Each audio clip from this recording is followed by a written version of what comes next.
Olá, muito boa noite a você que acompanha a Canção Nova no Brasil e em tantas partes do mundo. Nós estamos chegando com o programa Além da Notícia e aqui já num primeiro momento quero agradecer ao querido Padre Roger Araújo, que esteve aqui no comando do programa durante o mês de julho. Estamos retomando hoje, começo de agosto, o nosso programa sempre com temas atualíssimos. O de hoje também não será diferente. E eu tenho certeza que você vai gostar do tema de hoje, porque ele está presente no nosso dia a dia, onde a gente vive, nas nossas cidades, nas ruas principalmente. Eis o tema do programa de hoje.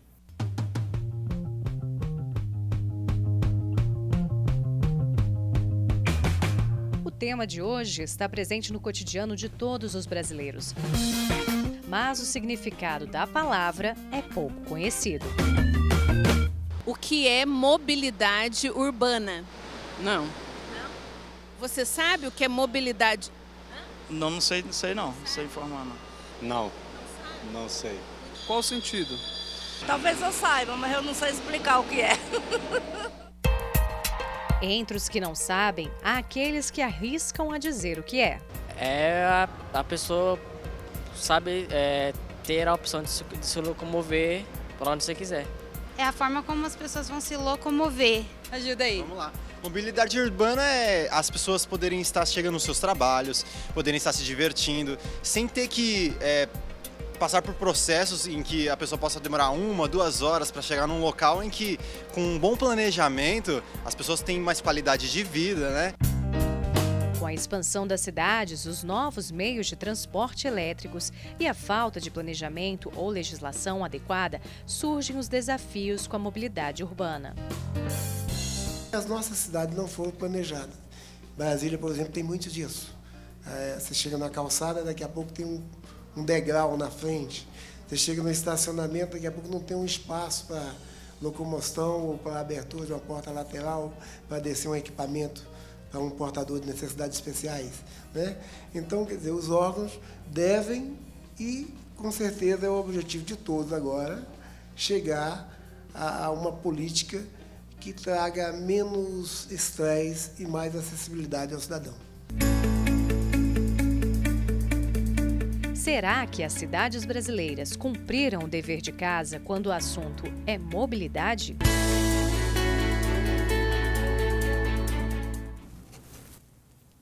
Os desafios da mobilidade urbana no Brasil é o tema do nosso programa de hoje. Eu acrescento ainda à introdução do programa de hoje o seguinte texto. Desde 2012, ano em que foi criada a Política Nacional de Mobilidade Urbana, todas as cidades com mais de 20 mil habitantes e aquelas integrantes das regiões metropolitanas deveriam ter um plano de mobilidade urbana chamado PlanMob. Depois de 7 anos e alguns adiamentos de prazos, isso não aconteceu e o número de municípios que têm um plano de mobilidade é muito pequeno. Das 3.342 cidades brasileiras que são obrigadas a ter um PlanMob, apenas 14% possuem o plano ou possuíam até 2 meses atrás. Além disso, a vida das cidades sofre modificações todos os dias. O ir e vir da casa para o trabalho virou problema. O uso do carro é o principal vilão. Existe um automóvel para cada 4,4 habitantes, causando congestionamentos e impedindo deslocamentos. Para falar sobre esse tema, nossos convidados de hoje aqui desta noite, quero cumprimentar Maria Rosa Ravelli Abreu, professora e pesquisadora na área de mobilidade urbana e meio ambiente da Universidade de Brasília. Boa noite, Maria Rosa. Boa noite. Prazer recebê-la. Prazer é meu. Também cumprimento o Hugo Souza, diretor financeiro da ONG Rodas da Paz. Tudo bem, Hugo? Boa noite, Ronaldo. Um prazer estar aqui no seu programa. Eu tenho certeza que esse tema vai encantar as pessoas que estão em casa, porque todos nós nos vimos ali, nessa abertura do programa. A gente está envolvido em tudo isso dia a dia. Maria Rosa, deixo você livre para uma introdução. Fique à vontade. Agradeço a Canção Nova, você, Ronaldo, o Hugo aqui do Rodas da Paz. Cumprimento a todos. De fato, é um tema importante, muito importante, porque diz respeito a todas as pessoas e todos os dias, praticamente. Porque a gente não vai no médico todo dia, não vai no cinema todo dia, mas você tem que se locomover para ir ou para o trabalho ou para o estudo todos os dias. As pessoas têm que usar o transporte, principalmente quem trabalha ou quem estuda. Então, o transporte precisa ser cômodo, confortável, seguro, num preço razoável e tem que ser organizado de uma forma funcional. Cada modal tem que estar no local apropriado. Então, pensando o nosso transporte das cidades brasileiras, eu acho que nós podemos dizer, não é, Hugo, que nós estamos na contramão da sustentabilidade no transporte público. Por quê? Se tem muito carro na rua, é porque o transporte público não está atendendo as pessoas. As pessoas arriscam ser assaltadas, elas arriscam acidentes, insegurança, a velocidade não é controlada, de fato. A senhora quer dizer que congestionamentos, sintoma de muitos carros, não é positivo? O congestionamento é um grande problema para a saúde das pessoas, para a produtividade das pessoas no trabalho, para a economia e para o emprego. Porque você tendo um transporte que você leva 2, 3 horas para chegar e para voltar, primeiro que você prejudica a tua vida familiar, o teu próprio bem-estar, prejudica a tua saúde. E, ademais, produtividade cai. A produtividade cai. Então, horas que você podia estudar, você podia ter um lazer, você passa em ônibus, às vezes, superlotados, sem horário, sem pontualidade. E o principal, quem vê o noticiário, acompanha. Muito acidente, tem acidente e assaltos nas paradas. E, então, é muito injusto, é uma desumanidade o modelo do nosso transporte. Eu acho que nós podemos falar essa palavra, porque ele é praticamente um transporte pobre para as pessoas mais pobres, mais modestas. É muito injusto. Então, isso não ocorre em países com mais civilidade. O que parecia, num primeiro momento, décadas atrás, um sinônimo de desenvolvimento, isto é, muitos veículos, hoje se tornou um problema. E um problema que também já tem provocado, ou ao menos tem já surgido alternativas para enfrentá-lo. Está aqui o Hugo, que é da Rodas da Paz. Primeiro apresenta o que é a ONG Rodas da Paz, Hugo. Então, a ONG Rodas da Paz, instituída em 2003, ela veio visando estimular o uso da bicicleta e outros modais, não só a bicicleta, e a paz entre eles, que é a conexão entre a bicicleta, o carro, a parte de mobilidade urbana através de transportes públicos, coletivos. Então, dessa forma, unir todos e todos viverem numa forma de harmonia, com uma vivência de cidade. Como em todo problema complexo, não é a solução, mas é uma das alternativas para solucionar. Exatamente. O que nós lutamos muito, né, é por estimular as pessoas a usar a bicicleta como uma forma de meio de transporte, mas não só também o uso da bicicleta, como às vezes o próprio caminhar, o uso de patinetes, o uso de bicicletas elétricas, o que for mais cômodo, mas estimular as pessoas a trocar o veículo, o carro, por um outro meio alternativo.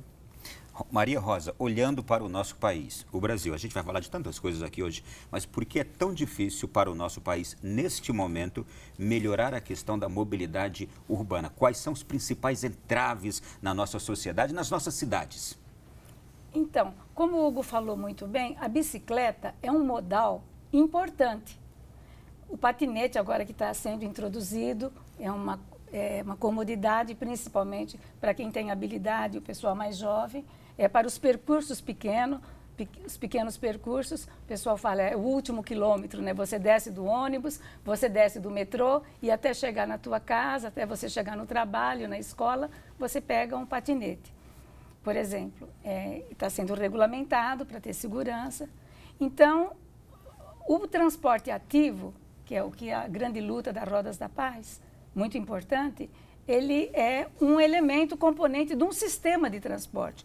Um transporte, como o organismo humano, é um sistema com vários elementos componentes. Se um elemento não está bom, como a saúde da gente, se algo não está bom no nosso organismo, a gente prejudica todo o organismo como um todo. Então, se você tem uma dor nos olhos, uma dor nos dentes, uma dor, um machucado, você prejudica todo o sistema. O transporte público é um sistema composto de vários setores, vários subsistemas, vários elementos. Então, se você for analisar, como a gente estuda junto à comunidade, que o que eu estou colocando aqui é produto de muita discussão com lideranças comunitárias, com alunos, professores de várias áreas, que é um assunto multidisciplinar o transporte. Envolve muitos aspectos de estudo. Se você for olhar os subsistemas do sistema de transporte coletivo público, nas cidades brasileiras, Ronaldo, como você perguntou, todos têm problema. A tarifa é equivocada. A tarifa, que é o que mexe no bolso das famílias, ela é equivocada. Porque se você analisa as boas práticas de outros países, eu vou dar recentemente Lisboa, tem uma tarifa ilimitada para o mês todo, para a grande Lisboa, para 20 e poucos municípios nos arredores de Lisboa. Então, quem tem renda mais modesta, que mora mais longe,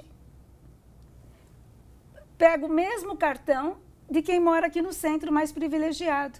Então, isso aí é justiça social num serviço essencial, importante, que está no artigo 6º da Constituição Brasileira, que é um direito fundamental. Maria Rosa, por que é algo tão simples? Porque realmente esse é um modelo que funciona muito bem na Europa. Exatamente. Você compra um cartão para o mês inteiro, com uma tarifa econômica e que você usa ilimitadamente. Você pode usar ele andar quantas vezes quiser ao longo de um mês com aquela mesma tarifa que você pagou pelo mês todo. Por que é tão difícil implementar isso aqui? Aí você colocou a questão fundamental. Por quê?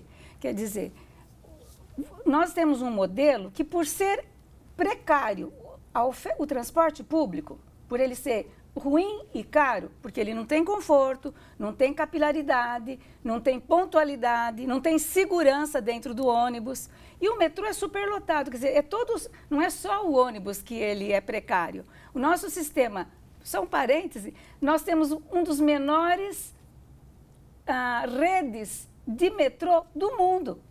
A China, por exemplo, Xangai, começou a fazer o seu metrô há menos tempo que o nosso. A China vai chegar a 1.000 quilômetros, o metrô de Xangai. Ela está com 575 quilômetros e vai chegar agora em 2020 a 860 quilômetros. Imagina, daqui até São Paulo. E até mais um pouco são 1.000 quilômetros. Por que São Paulo só tem 96 quilômetros? Uma metrópole com 21 milhões de habitantes na grande São Paulo. E por que outras metrópoles nem isso tem, não é, aqui no Brasil? Do Brasil, nem isso tem. Por exemplo, Brasília é muito pequena, a malha de metrô aqui em Brasília. Então, só para concluir a questão da tarifa, que eu acho que é a questão fundamental, junto com os outros elementos. Não adianta só a tarifa, porque se é a tarifa, mas eu não sei que horas que ele passa, e eu não tenho segurança de lá dentro não ser assaltada, então também então você tem que mexer e melhorar. É um conjunto de estruturas que não existe. E você tem que colocar, Ronaldo, nos eixos principais, é como nossas artérias alimentadas pelas veias e pelos vasos. Você tem que colocar nos eixos principais de uma cidade um transporte sobre trilhos.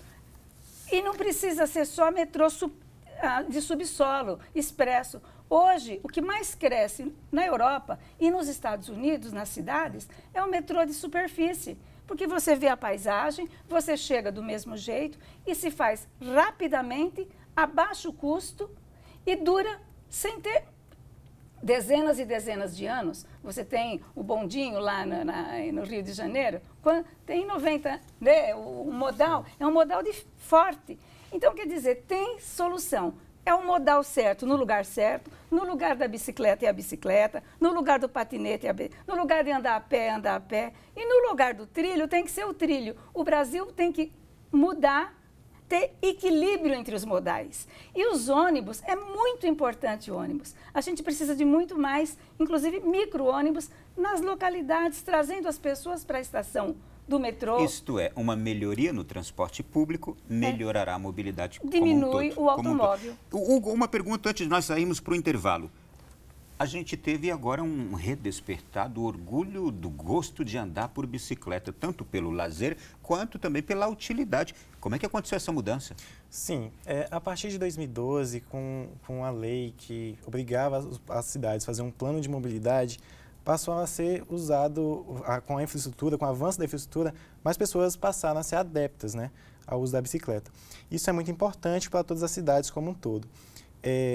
Em grandes cidades, como até Brasília mesmo, sendo as regiões periféricas, é uma região que já usa muito a bicicleta há muito tempo. Uma pela questão financeira, que é uma modalidade muito barata, e agora... saudável. E agora começou em outras regiões devido ao trânsito, devido ao tempo e também a questão da saúde, né? Nós vimos que alguns deslocamentos por bicicleta, até de 14 quilômetros, era mais rápido de bicicleta do que de um automóvel. Nós fizemos um intermodal, que é várias pessoas saindo de um ponto a outro ponto de diferentes tipos de meio de transporte. E todos esses modais que nós fizemos, a bicicleta apareceu em primeiro lugar. Isso mostra que na nossa cidade já há um avanço do uso da bicicleta devido ao tempo. E aí, quando a gente coloca o tempo, o valor e a saúde, isso mostra que na nossa cidade, além de ter um potencial muito grande para o uso da bicicleta, tem uma questão social muito importante. Como agora também já começamos a ter entregadores usando bicicletas. Isso mostra a importância social que a bicicleta traz para esses trabalhadores. É verdade, virou também modelo de negócio. Entregadores de pizzas, de sanduíches, de comidas em bicicleta.